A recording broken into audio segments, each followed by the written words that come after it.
حضرت عمر تھے. یہاں پہ کہہ رہے ہیں حضرت عمر ان لوگوں کو کہہ رہے ہیں کہ جو مانے تھے، رکاوٹ تھے اور رسول اللہ کا حکم نہیں مان رہے تھے، ان کو کہہ رہے ہیں وہ بھائی رسول اللہ بھی کو ہذیان کہہ سکتے ہیں.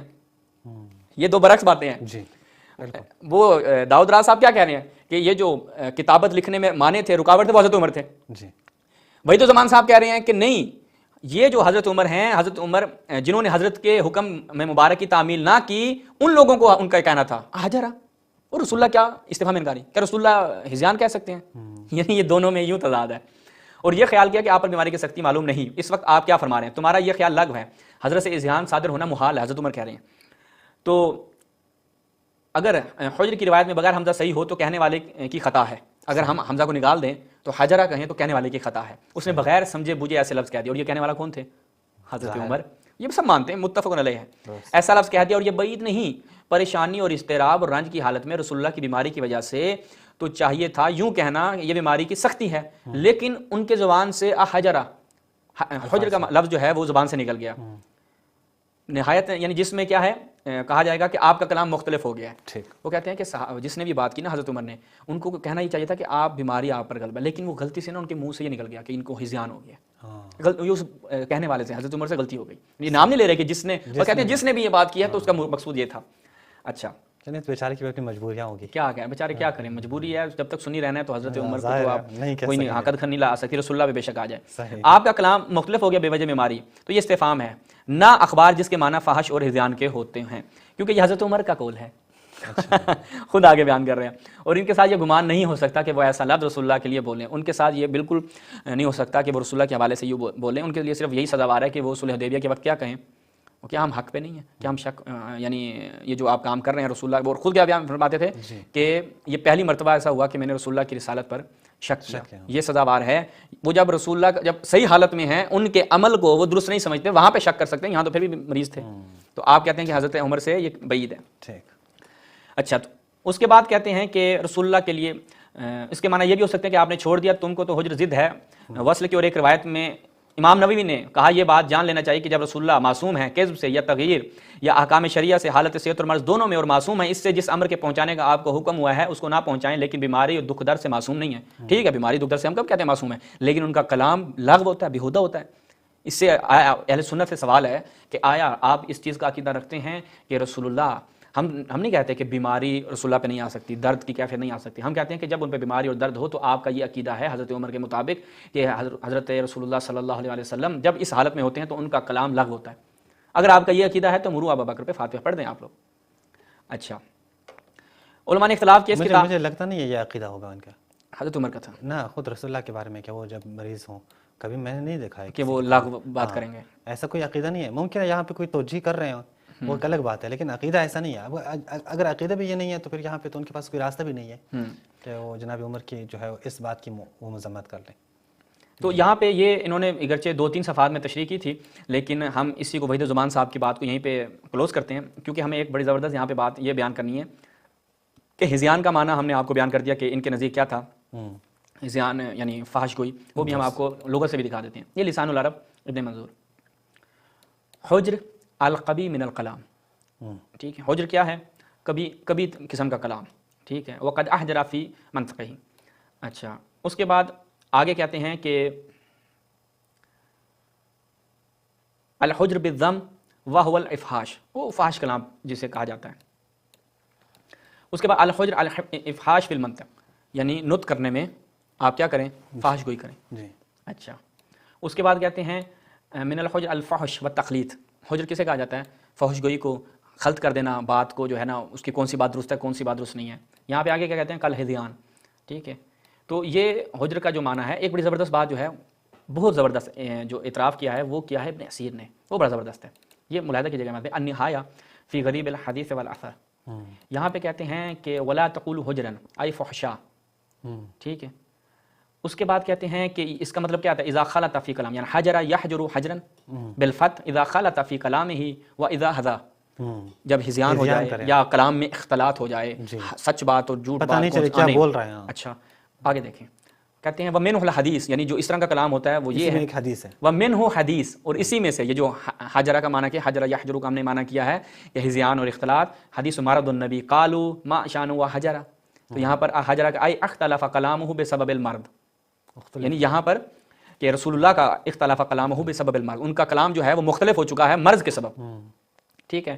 فیکون اما من الفحش او الہذیان والقائل کان عمر. ابن اسیر یہ کہتے ہیں کہ چونکہ یہاں پر اس کو ہم سبیل الاستفہام قرار دیں گے، ولا یجعل اخبارا بطور خبر، یعنی وہ خبر نہیں دے رہے تھے، پوچھ رہے تھے ان سے کیوں کیا ہوا ہے. ہاں وہ کہتے ہیں ھذا احسن ما یقال فی، اس میں اس کلام میں جو سب سے اچھی توجیہ وہ ابن اسیر نے کی ہے. ابن اسیر نے یہ کیا ہے کہ ہم اس کو خبر قرار نہیں دیں گے بلکہ اس کو استفہام سوالیہ، ٹھیک ہے. کیوں؟ کیونکہ یہاں پر حجر کا معنی کیا ہے؟ فحش گوئی اور ہذیان ہے. اور بالقائل کان عمر، اور اس کا کہنے والا کون تھے؟ حضرت عمر تھے. ولا یظن به ذلک، اور ان سے یہ گمان نہیں کیا جا سکتا. بات ہی نہیں ہوئی، گمان ٹھیک نہیں ہے. کیا جا سکتا. بہرحال ہمیں جو مقصود تھا، مطلوب تھا یہ بتانا کہ یہاں پر مراد کیا ہے؟ ہذیان ہے، ٹھیک ہے. اور اس سے یہاں پر آپ یہ مراد نہیں لے سکتے کہ یہاں پر ہذیان یعنی وہ جیسے ہجرت حجرہ، کیا رسول اللہ ہجرت کرنے والے جگہ سے جانے والے ہیں. تو یہ چیز نہایت مسلم ہے کہ رسول اللہ صلی اللہ علیہ وسلم کے بارے میں حضرت عمر نے یہ بیان فرمایا کہ ان الرجل لا یحجر. وہ ایک اور ہم صرف اس کے حوالے سے یہ دکھا کے ختم کرتے ہیں. نسیم الریاض فی شرح شفاء القاضی ایاز، جناب خفاجی کی، شہاب الدین خفاجی کی. تو یہاں پر وہ کہتے ہیں کہ وہ اما الاختلاف الذی وقع عند صلی اللہ علیہ وسلم کما ورد فی الاحادیث الصحیحہ، جیسا کہ احادیث صحیحہ میں وارد ہوا ہے. فقال عمر رضی اللہ ان الرجل لیہجر. یہاں پر جناب جو شرح ہے قاضی ایاز کی، اس یعنی شفا کی جو شرح ہے اس میں خفاجی صاحب کے خود یہ اس چیز کا اقرار کر رہے ہیں کہ حضرت عمر نے کہا کہ ان الرجل لیہجر، کہ یہ شخص، اور حجر کا معنی آپ کو ہم دکھا دیں، حجر یحجر کا معنی ہم آپ کو دکھا چکے ہیں. فحش گوئی، ہذیان، اختلاط، یعنی اس کا کلام جو ہے فی کلام ہی، وہ اپنے کلام میں مختلف کر جاتا ہے، کرنے لگ جاتا ہے، پتہ نہیں چل رہا ہوتا. الیاذ باللہ، الیاذ باللہ. یہ حدیث کرتاس انشاءاللہ آپ پوری زندگی حل نہیں کر پائیں گے اور اسی طرح ہاتھ پاؤں ماریں گے. اگلی قسط میں جو آخری قسط ہوگی اس میں ہم اماد بھائی بیان کریں گے کہ رسول اللہ نے بعد میں کیوں نہیں لکھا. وہ انشاءاللہ آپ کی خدمت میں صحیح روایات سے بیان کریں گے.